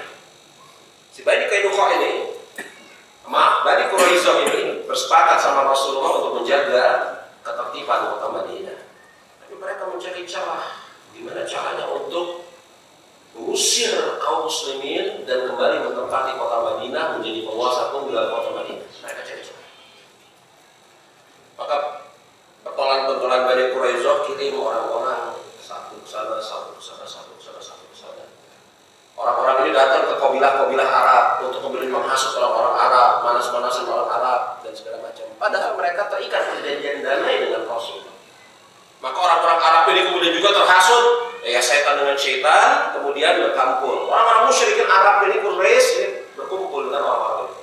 Datang secara bersama-sama memasuki kota Madinah. Itu yang namanya perang Ahzab, perang Khandaq. Ini kan pengkhianatan Bani Quraisyah. Kalau Anda umroh nanti tahu ada parit Khandaq ya. Kalau Anda umroh biasanya dikasih tahu ini parit Khandaq gitu. Pengkhianatan Bani Quraisyah. Maka setelah kemudian Allah Subhanahu wa Ta'ala berikan kemenangan kepada Rasulullah dan pasukan dari perang Khandaq ini kocar-kacir, maka kemudian dicari sebabnya kenapa bisa kayak gini. Oh, ternyata ada pengkhianatan dari orang-orang Yahudi Bani Quraisyah. Maka pada saat itu Rasul mengatakan keluarkan orang-orang Bani Israel dari tanah Arab selama-lamanya. Maka itu diiyakan oleh Khalifatul Rasyid Amirul Mukminin Umar bin Khattab. Maka Anda jangan heran jemaah, orang-orang Yahudi yang kemudian menyelinap ke tubuh kaum muslimin dan berpura-pura Islam itu paling benci sama Umar bin Khattab. Orang-orang Yahudi yang menyelinap ke tubuh kaum muslimin dan kemudian pura-pura menjadi seorang muslim, Abdullah bin Sabah itu diantaranya bencinya luar biasa kepada Umar bin Khattab. Karena Umar bin Khattab inilah khalifah yang atas pertolongan dari Allah mengusir orang-orang Yahudi dari tanah Arab secara umum. Anda bisa lihat di dalam surat Al-Maidah ayat ke-19, ayat ke-13, karena mereka melanggar janjinya, kami kutuki mereka, kami jadikan hati mereka keras membatu. Tadi telah kita sebutkan di dalam surat Al-Mujadilah, beriman kepada Allah dan hari akhir, memusuhi Allah dan Rasulnya. Orang-orang Yahudi ini bukan hanya memusuhi Rasulullah Shallallahu Alaihi Wasallam, atau kemudian mereka pada hari ini pura-pura malu dan berusaha untuk menutupi fakta sejarah bahwasanya menurut versi mereka yang diimani juga oleh orang-orang Nasrani bahwasanya kasus yang terjadi dengan sebab itu Nabi Isa alaihissalam disalib. Walaupun kita tidak meyakini itu, ya. Tapi kan ini kan versi perjanjian lama, Old Testament, yang juga diiyakan oleh New Testament, perjanjian lama, perjanjian baru. Nabi Isa alaihissalam kan dia apa? Salib. Walaupun kita tidak mengiyakannya. Old Testament, New Testament, perjanjian lama, perjanjian baru, sama-sama sepakat bahwasanya yang menyebabkan Nabi Isa alaihissalam itu salah satunya adalah salib, itu karena makarnya beberapa pendeta Yahudi. Tapi sekarang kan mereka lagi pura-pura menghilangkan fakta sejarah ini. Makanya Anda jangan heran kenapa Hitler sangat benci sama orang-orang Yahudi. Walaupun dia tidak beragama, tapi dia berasal dari Katolik Ortodok. Hitler sangat benci. Dan untuk Anda ketahui, Hitler itu di dalam 100 orang berpengaruh nomor 39. Karena ada 100 orang berpengaruh sepanjang zaman ya. Yang nomor 1 siapa? Rasulullah. Yang kedua, Ishak Newton. Yang ketiga, Isa alaihissalam. Hitler nomor 39. Ya, saya lihatnya cuma Hitler aja. Hitler nomor 39. Apa sih Michael WH? Begitu. Jadi mereka lagi pura-pura aja nggak tahu ini, karena mendapatkan musuh bersama kaum muslimin lagi damai. Padahal kita tahu bagaimana perbuatan Hitler kepada orang-orang Yahudi dan bagaimana perbuatan orang-orang Yahudi kepada Nabi Isa alaihissalam, dan versi itu mereka sepakati. Walaupun kita tidak sepakat, kalau Nabi Isa tidak pernah kemudian disalib. Allah Subhanahu wa Ta'ala mengatakan wa ma qataluhu wa ma salabuhu walakin syubbiha lahu. Nabi Isa tidak pernah mereka bunuh, sebagaimana Nabi Isa tidak pernah mereka salib. Ya yang Allah serupakan dengan sosok Isa alaihissalam. Lihat bagaimana kemudian mereka membunuh para nabi dan rasul dalam surat Ali Imran ayat ke-112. Duribat alaihimul dhillatu aina ma thuqifu illa bihablillahi minallahi wa habli minan nasi wa ba'u biqadabin minallahi wa duribat alaihimul maskana dzalika bi annahum kanu yakfuruna bi ayatillahi wa yaqtuluna anbiya'i bighairil haqq. Mereka diliputi kehinaan di mana saja mereka berada, kecuali jika mereka berpegang teguh kepada tali agama Allah dan tali perjanjiannya dengan manusia, dan mereka kembali mendapatkan kemurkaan dari Allah, dan mereka diliputi kerendahan. Kenapa mereka mendapatkan keburukan-keburukan tersebut? Yang demikian itu karena mereka telah kafir kepada ayat-ayat Allah dan membunuh para nabi tanpa alasan yang benar. Yaqtulunal anbiya, mereka membunuh para nabi dan rasul. Membunuh para nabi dan rasul. Salah satunya Nabi Isa alaihissalam. Walaupun mereka tangan mereka tidak belepotan darahnya Nabi Isa. Ini kan kita lagi-lagi bicara versi mereka, walaupun ini kita tidak imani. Tapi mereka setuju itu. Yahudi mengatakan begitu dalam Old Testament-nya, Nasrani mengatakan begitu dalam New Testament-nya, perjanjian lama, perjanjian baru. Kalau saya tidak salah dalam perjanjian lama itu kitab Kejadian dalam masalah ini. Begitu. Bayangkan coba, mereka main aman, mereka gunakan pion-pion mereka untuk kemudian dengan sebab itu menyalib Nabi Isa alaihissalam. Dan ada beberapa juga nabi yang dibunuh oleh mereka, diantaranya Nabi Daniel.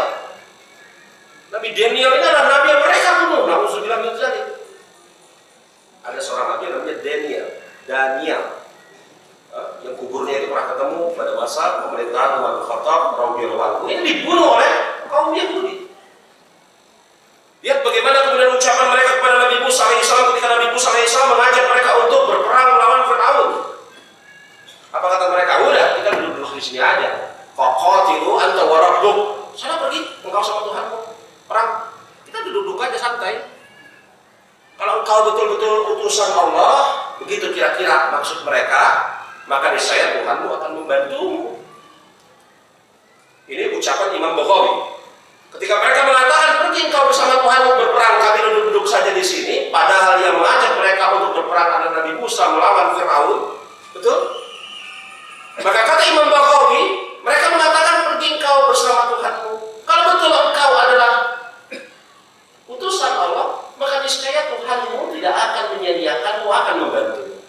Kalau ternyata engkau bukan utusan Allah, maka sungguh sangat merugi kami membantu orang yang bukan utusan Allah.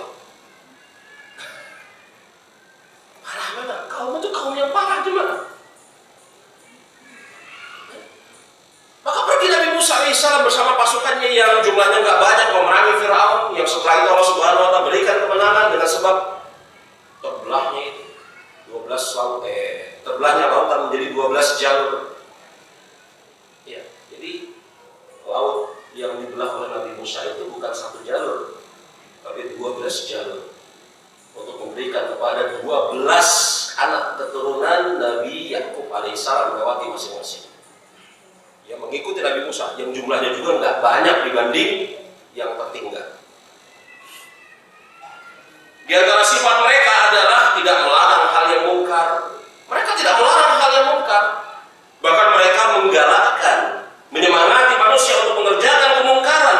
Allah Subhanahu wa Ta'ala berfirman ketika menyebutkan tentang sifat-sifat orang Yahudi dalam Al-Maidah ayat ke-79, kanu la yatanahawna 'anil munkari fa'aluhu.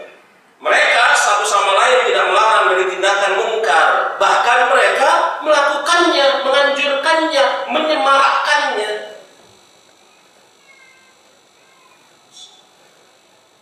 Di antara sifat orang-orang Yahudi adalah suka menyembunyikan ilmu. Di antara sifat mereka adalah hasad, sebagaimana Allah Subhanahu wa Ta'ala sebutkan dalam Al-Baqarah ayat ke-109. Waddaka katsirun minal ahli kitab law yaruddunakum min ba'di imanikum kuffara hasadan min indi anfusihim. Sebagian besar ahli kitab menginginkan agar mereka dapat mengembalikan kamu kepada kekafiran setelah kamu beriman. Cermati ini jemaah. Sebagian besar ahli kitab, kata Allah Subhanahu wa Ta'ala, menginginkan agar mereka dapat mengembalikan kamu setelah kamu beriman. Karena dengki yang timbul dari diri mereka sendiri setelah nyata bagi mereka kebenaran. Jadi mereka tahu apa yang mereka tempuh adalah kekeliruan. Yang benar ada di sisi kaum muslimin. Tetapi karena hasad mereka kepada kaum muslimin, mereka tidak mau mengikuti kaum muslimin. Bahkan bersamaan dengan itu ingin kaum muslimin mengikuti mereka di atas kesesatan bersama-sama. Maka di dalam buku yang judulnya Tabir Hidayah, buku ini ditulis oleh guru saya, Ustaz Farid Bodimanus. Beliau adalah salah seorang di antara guru-guru pertama saya, Hafizahullah Ta'ala. Nah, antum mungkin kenal beliau ya, Ustaz Farid Bodimanus. Beliau punya buku Tabir Hidayah yang menjelaskan ada 10 sebab hidayah tertutupi dari sisi manusia. Di antaranya adalah dia mengetahui itu kebenaran, tetapi tidak mengikutinya karena dengan sebab orang yang mengikutinya dia hasad. Dia nggak suka terhadap orang yang mengikuti kebenaran tersebut. Ini orang-orang Yahudi. Allah Subhanahu wa Ta'ala mengatakan nyata atas mereka kebenaran yang dianut, diimani oleh kaum muslimin. Mereka tahu, tapi mereka tidak mengikuti kaum muslimin karena hasad. Mereka tahu bahwasanya Nabi itu bukan muncul di tanah Palestina, bukan di tanah Mesir. Mereka tahu Nabi itu muncul di tanah Arab, Mekah atau Madinah. Mereka tahu. Tetapi yang menghalangi mereka untuk beriman kepada Rasulullah, kok bisa-bisanya bukan dari keturunan Bani Israel, tetapi dari Bani Hashim. Kan bukan dari Bani Israel, tapi dari Bani Hashim. Bukan dari jalur Ishak, tapi dari jalur Ismail. Ibrahim punya anak, Ishak, Ismail duluan. Ishak 14 tahun setelahnya. Ishak punya anak, Yakub punya istri, 4 orang tadi. 4 orang tadi punya anak, 12 orang. Betul. Mereka menginginkan nabi-nabi yang muncul setelah itu adalah dari sini semua, dari jalur 12 orang ini. Tiba-tiba kemudian bukan dari Ishak, dari Ismail. Jangan heran mereka benci, hasad. Orang Yehuda saja, yakni salah satu dari anaknya Lia ini benci kepada adiknya. Padahal adik ya, yang ikatannya masih dekat. Apalagi ini yang cabangnya sudah semakin jauh. Mereka hasad. Sebagian besar ahli kitab menginginkan agar mereka dapat mengembalikan kamu kepada kekafiran setelah kamu beriman. Jadi ada sebagian orang jemaah, dia tidak peduli dia rusak. Yang penting orang lain ikut rusak bersama diri dia. Ada sebagian orang seperti itu. Oh, saya tahu saya rusak, pengen baik, nggak usah. Tapi dia pusing dari mana caranya orang yang baik jadi rusak juga seperti dia. Sebagian besar di kita menginginkan agar mereka dapat mengembalikan kamu kepada kekafiran setelah kamu beriman. Karena dengki yang timbul dari diri mereka sendiri setelah nyata kebenaran bagi mereka. Dan jemaah, di antara sifat mereka, dan ini sifat yang tertanam telah menjadi DNA kromosom mereka itu ingin memusnahkan kaum muslimin. Mereka ingin memusnahkan kaum muslimin, baik dengan cara yang terang-terangan lagi brutal, semisal peperangan, atau memusnahkan dengan cara-cara yang lain. Ya, memusnahkan dengan cara-cara yang lain. Misalnya menanamkan ketakutan untuk memiliki anak. Menanamkan ketakutan pada diri sebagian kaum muslimin untuk memiliki keturunan, sehingga muncullah apa yang namanya free child. Iya kan, nikah nggak apa-apa, tapi jangan punya anak, repot nanti punya anak. Gimana urusan? Ini menanamkan ketakutan, memusnahkan kaum muslimin. Anda jangan bayangkan yang namanya memusnahkan kaum muslimin itu dengan cara yang brutal seperti yang mereka tunjukkan di Palestina sana saja, tetapi macam-macam. Ada yang kemudian dengan cara seperti ini, cara seperti itu, cara seperti ini. Intinya kaum muslimin musnah, berkurang jumlahnya. Atau kalau kemudian jumlahnya ada, masih cukup banyak, minimal girohnya terhadap Islam berkurang atau nggak peduli terhadap agama Islam. Mereka cekoki kaum muslimin dengan berbagai macam tren ini, tren itu, tren ini, tren itu. Mereka kecilkan kemudian pemberitaan tentang Palestina, mereka besar-besarkan pemberitaan tentang konser ini dan itu. Coba bayangkan jemaah, betapa kecilnya pemberitaan tentang Palestina di media-media mainstream mereka. Tapi betapa besarnya, padahal yang dibunuh ribuan, puluhan ribu orang. Tetapi betapa besarnya kemudian pemberitaan di media-media mereka yang mainstream tentang misalnya ada 2 orang atau 3 orang terbunuh di Paris. Besar. Sampai kemudian berkabung setengah tiang, disorot berhari-hari 3 orang. Ini 30.000 orang, 40.000 orang. Mereka menginginkan kemudian kaum muslim ini hilang. Ini sebagaimana Allah Subhanahu wa Ta'ala sebutkan di dalam surat Al-Hasyr ayat yang ke-14. La yuqatilunakum jami'an ila fi qura. Mereka tidak akan memerangi kamu dalam keadaan bersatu padu, kecuali dalam kampung-kampung yang berbenteng-benteng atau di balik tembok. Permusuhan antara sesama mereka sangat hebat dan seterusnya. Di antara sifat mereka adalah rakus kepada dunia. Sebagaimana Allah Subhanahu wa Ta'ala berfirman di dalam surat Al-Baqarah ayat ke-94 96. Di antara sifat mereka adalah bakhil. Mereka ini bakhil, luar biasa bakhilnya. Sebagaimana Allah Subhanahu wa Ta'ala sebutkan di dalam surat Al-Baqarah ayat ke-245. Surat Al-Maidah juga ayat yang ke-64. Dan di antara sifat mereka ini sebagaimana yang bisa kita lihat di dalam Al-Qur'an maupun As-Sunnah, ya, yakni apa di antaranya adalah rakus terhadap dunia. Sebagaimana Allah Subhanahu wa Ta'ala berfirman, contohnya di dalam surat Ali Imran ayat ke-112. Jemaah, banyak sifat-sifat yang buruk dari orang-orang Yahudi. Ada sebagian peneliti yang mengumpulkan sifat-sifat buruk dari orang-orang Yahudi yang ada di dalam Al-Qur'anul Karim tidak kurang dari 90 sifat. Ini Al-Quran saja, belum lagi hadis. Dan sebutan 90 sifat ini ya bisa jadi kemudian lebih.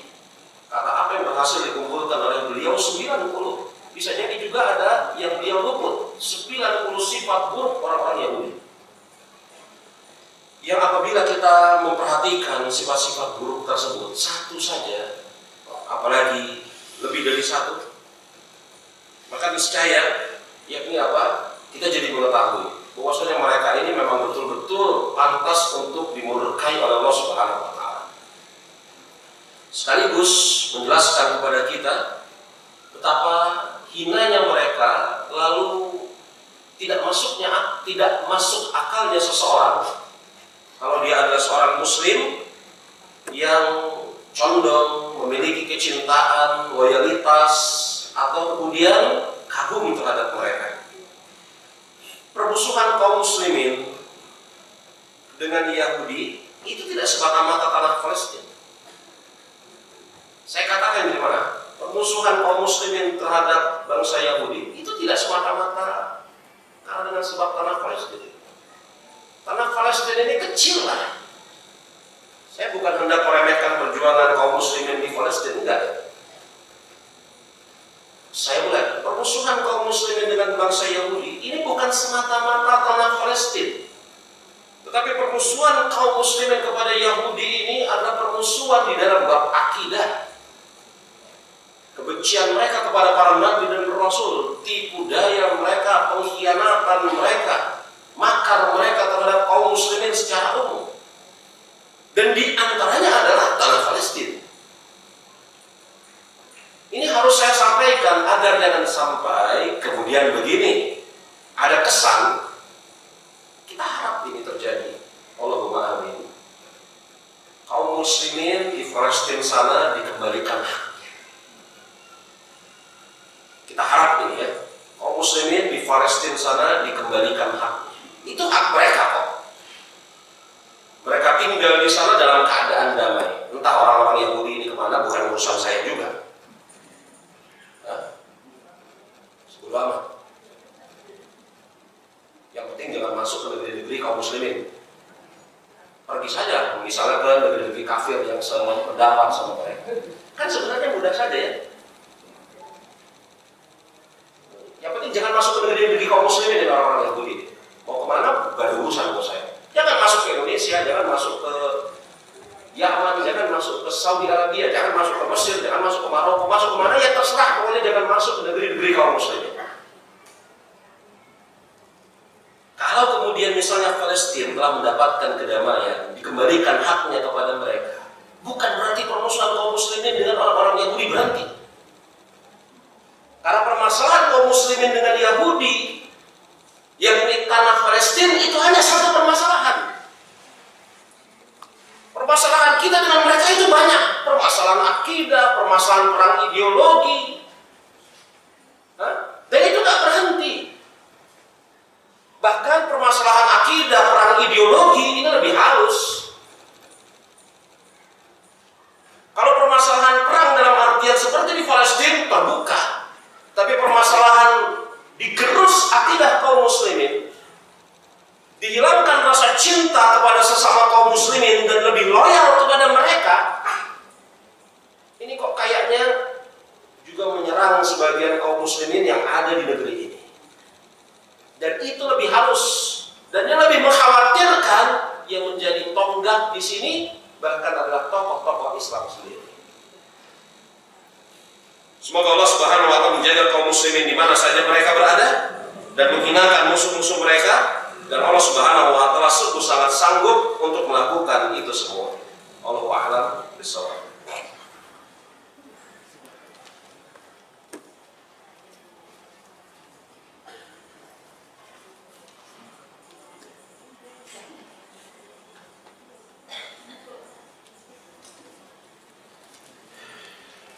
Pertanyaan bagus. Saya jawab pertanyaan yang sesuai dengan materi saja dulu. Adakah Yahudi yang baik tanpa tipu daya? Karena di zaman ini ada juga sebagian Yahudi yang tidak setuju dengan pembantaian yang sekarang ada di bumi Palestina. Ataukah ini juga termasuk tipu daya mereka? Adapun permasalahan apakah itu tipu daya mereka atau tidak, saya serahkan kepada Allah.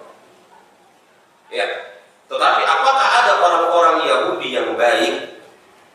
Dan kemudian diberikan contoh di dalam pertanyaan ini adalah karena sebagian di antara mereka juga tidak suka terhadap pembantaian di bumi Palestina. Saya ingin tanya kepada Anda, baik yang melemparkan pertanyaan ini atau kepada Anda semua yang hadir di sini, ketidaksukaan sebagian orang-orang Yahudi terhadap pembantaian di bumi Palestina itu ketidaksukaan didasarkan karena akidah atau rasa kemanusiaan?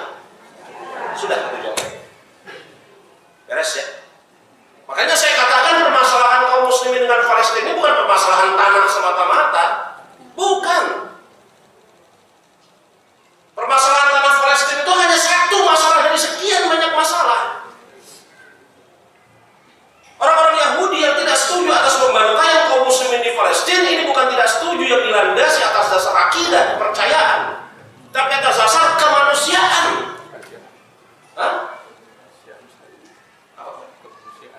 Iya, atas dasar kemanusiaan saja. Padahal yang namanya konsekuensi wala dan bara itu bukan atas dasar kepada kemanusiaan, atas dasar keimanan akidah. Wala dan bara itu bukan atas dasar kemanusiaan, tapi atas dasar akidah. Tali ikatan iman yang paling kuat, kata Rasul, cinta karena Allah, benci karena Allah, atas dasar akidah. Kita tidak menyetujui pembantaian di Palestina atas dasar akidah. Walaupun kemudian mungkin ada turunannya. Ini nggak benar secara kemanusiaan, tapi itu bukan yang pertama dan satu-satunya. Yang pertama adalah akidah. Kita nggak setuju berdasarkan akidah kita, karena mereka sendiri kok yang meninggalkan bumi Palestina. Kalau nggak percaya, googling aja betapa kemudian Kaisar Bizantium dari Romawi yang bernama Titus menganeksasi Syam. Mereka kabur. Salah satunya kabur ke Mesir, kabur ke dataran Arab, dan seterusnya. Mereka kabur kok dari tanah Palestina. Oh, mereka kabur kenapa? Enggak, mereka pengen cari penghidupan yang lebih layak. Bohong jemaah. Mereka kabur ke tempat-tempat yang lebih gersang kok. Mau cari penghidupan yang lebih layak ke tanah Arab, Makkah, Madinah, yang kosong lontong, nggak ada orang, nggak ada air. Meninggalkan bumi Palestina, bumi Syam yang subur. Bukan itu, mereka bangsa pengecut, tidak berani mempertahankan negeri mereka. Bahkan mereka masuk ke tanah Palestina pada hari ini juga bukan usaha mereka, usaha Inggris dan sekutunya, yang dimulai semenjak tahun 1924. Anda bisa lihat. Jadi kalau kemudian ada orang-orang Yahudi yang tidak setuju atas pembantaian kaum muslimin di Palestina sana, apakah dia termasuk orang-orang Yahudi yang baik? Kayaknya enggak. Karena mereka setuju bukan berdasarkan akidah, tetapi karena rasa kemanusiaan semata-mata. Padahal permusuhan kaum muslimin dengan orang-orang Yahudi itu bukan masalah tanah, tetapi masalah akidah. Adapun tanah adalah masalah yang kesekian.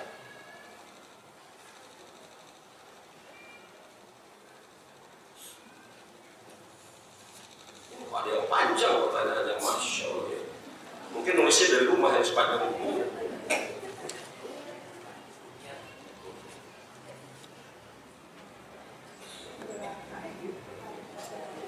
Bagaimana sikap kita sebagai muslim melihat dan mendengar berita tentang perang di Palestina? Apakah kita wajib ikut gerakan boikot untuk produk tersebut? Iya.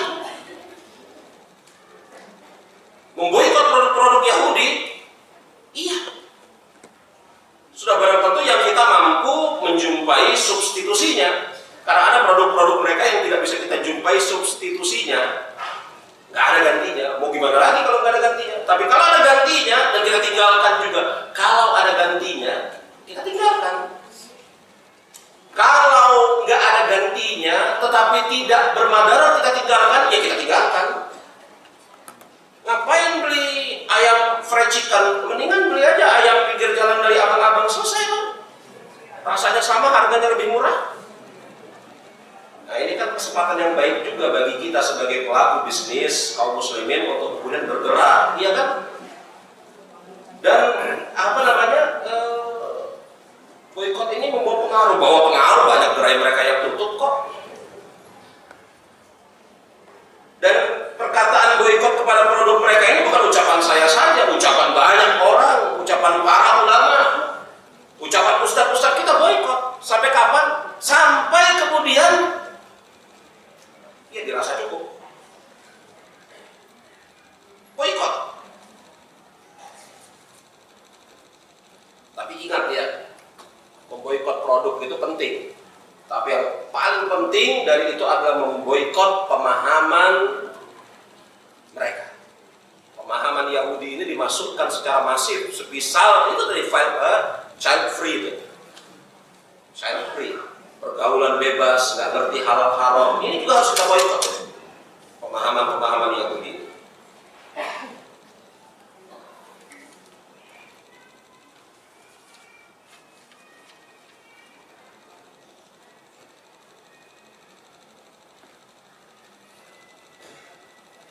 Dulu kita tidak tahu bahwa kuburan kedua orang tua aneh di tembok sama kakak-kakak. Apakah pengaruh terhadap mayit di alam kubur dan berdosa?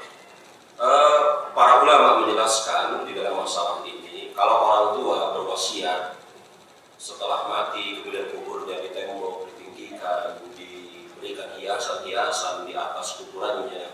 Kalau itu wasiat berasal dari orang tua, sudah barang tentu orang tua yang berwasiat tersebut akan mendapatkan dosa karena wasiatnya dilakukan oleh seorang anak. Bahkan kalau anaknya mengerti, seharusnya tidak boleh melaksanakan wasiat yang modelnya seperti ini. Tetapi kalau orang tua tidak berwasiat dan itu munculnya inisiatif dari anak, maka orang tuanya tidak berdosa. Kesalahan itu semata-mata dari anak pada anak.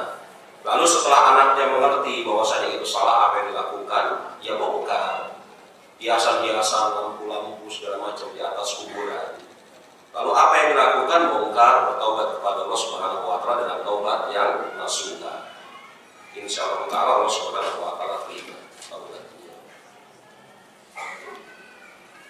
Karena pada asalnya seseorang itu tidak memikul dosa orang lain.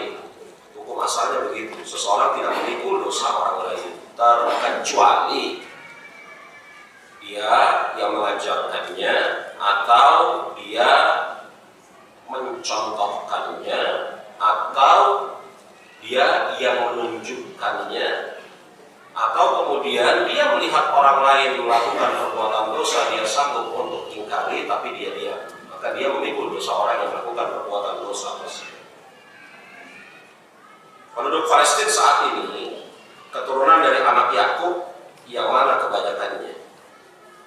Penduduk Palestina itu pada kebanyakannya adalah keturunan Nabi Ibrahim alaihissalam dari jalur Ishak. Dari jalur Ibrahim. Nabi Ibrahim alaihissalam dari jalur Ismail. kebanyakannya. Ya, penduduk Palestina sekarang, bangsa Arab itu terbagi menjadi dua. Arab Aribah, Arab Musta'ribah. Arab Aribah itu sebelum zamannya Nabi Ismail alaihissalam. Arab Aribah. Arab Musta'ribah setelah zamannya Nabi Ismail alaihissalam. Jadi sebelum zamannya Nabi Ismail alaihissalam itu Arab Aribah. Sebelum zamannya Nabi Ismail, Arab Aribah. Bangsa Palestina itu ada sebelum zamannya Nabi Ismail alaihissalam. Maka dia dari zamannya Nabi Ismail dan sebelumnya. Sebab orang-orang Israel hari ini mayoritas dari keturunan Yehuda. Betul. Orang-orang Israel pada hari ini, Israel negara ya maksud saya, itu mayoritas berasal dari kalangan Yehuda. Walaupun tidak menutup kemungkinan dari 10 yang lain, 9 yang lain selain Yusuf dan Bunyamin pun ada. Ya, para ulama bersepakat bahwasanya Yusuf nabi, adapun Bunyamin sebagian ulama mengatakan dia nabi, sebagian ulama mengatakan dia adalah orang soleh di antara wali-wali Allah. Bunyamin kalau kita ya, tapi kalau orang itu Benyamin. Benyamin itu Ibrani sebenarnya. Ya, kalau Islam Bunyamin, ya, Bang Ben, Bang Bun ya sebenarnya ya. Rahimahullah Ta'ala Bang Ben, Bunyamin Su'aib. Masya Allah tuh sudah Bunyamin Su'aib lagi. Rahimahullah Ta'ala. Baik jemaah, kita cukupkan sampai di sini pertemuan kita di kesempatan hari ini. Saya ucapkan yang benar datangnya dari Allah Subhanahu wa Ta'ala, kesalahan datangnya dari diri saya pribadi, Allah dan Rasul yang terlepas dari kesalahan saya, dan saya mohon ampun kepada Allah Subhanahu wa Ta'ala. Kita tutup dengan mengucapkan subhanakallahumma wa bihamdika asyhadu an la ilaha illa anta astaghfiruka wa atubu ilaik. Alhamdulillah.